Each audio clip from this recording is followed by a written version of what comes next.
Hey everyone, TheShuffleBuffle here with another episode of my career mode. We've got an interesting episode coming up, and it is the Nathan Dyer story because he wants to leave. He wants to move out on this transfer window, which is incredibly annoying because he has been our top player.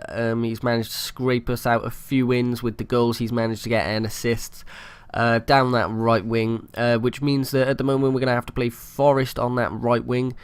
Not that Forrest is a bad player, he's a very similar player. But Dyer, obviously, being essentially our talisman of last season, meaning that we're going to have to find a new Dyer, or a better Dyer maybe. Whether we'll be able to find one, I'm not sure, because he was such a good player for us last season. So up front against Everton, we're starting Forrest, Mahid and Al-Dosari. So we've rested Boney, Dyer and Deulofeu, but the likelihood is Dyer won't play any more games because he is leaving, obviously, due to the transfer window being open. Carraro getting a goal here, which is nice to see because it is his first goal of his career with Swansea, and it's on his weaker foot. It's a nice drive into the left side of the goal there.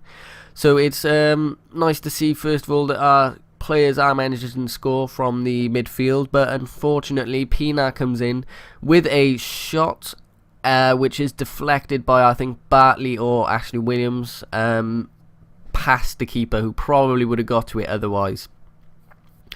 As you can see, just there is the Bartley, I think it is, managing to get a foot onto that to put it past Butland. But Carraro, with a nice corner there, manages to curl it into Ashley Williams, who then manages to get a great header on it and put it into that far corner there. And it's actually a really nice header now that I look at it again. So we go into half-time 2-1, which is great to see that we are leading at half-time, because that's always a boost to the morale. 4 shots to 3, 2 on target to 1, showing that we probably should be ahead, although these stats are quite even. And here, that is how it finishes: 7 shots to 4, 4 on target to 1, and 54% possession to 46. So it is looking good for us so far.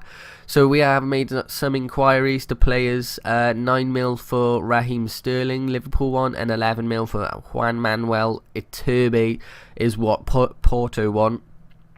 And I was essentially just inquiring at random players, see how much they'd be going for, see whether they're a good suit for Dyer, basically. So if we can sell him for, say, 11 mil, we might get Muniain, we might get Iturbe, depending on how much money we actually have to spend.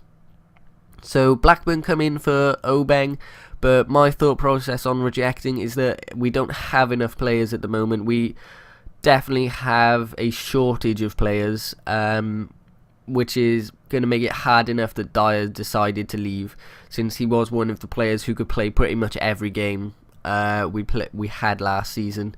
So we do tell these teams who are coming in for Dyer, 10.5 mil is what we want for him, even though they are coming in with 6.5 mil because we are selling him.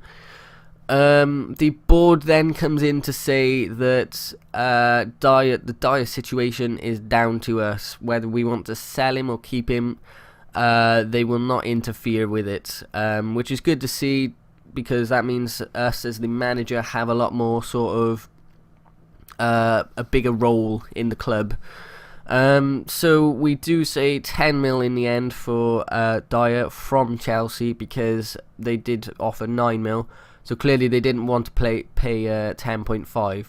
So Arsenal here say that Dyer for 10.5 mil for Dyer is too much, and Newcastle say 9.5 mil is how much they want to pay. So I'd say 10 mil is how much you're going to pay, or you're not going to get him. Just because Chelsea, I think, say they match it, the 10 mil for Dyer, which means that Dyer is going to Chelsea or whoever manages to get him, possibly Newcastle as well. So we are at the end of the episode. I hope you've all enjoyed. This has been TheShuffleBuffle. Don't forget to like, subscribe, and I'll see you all next time.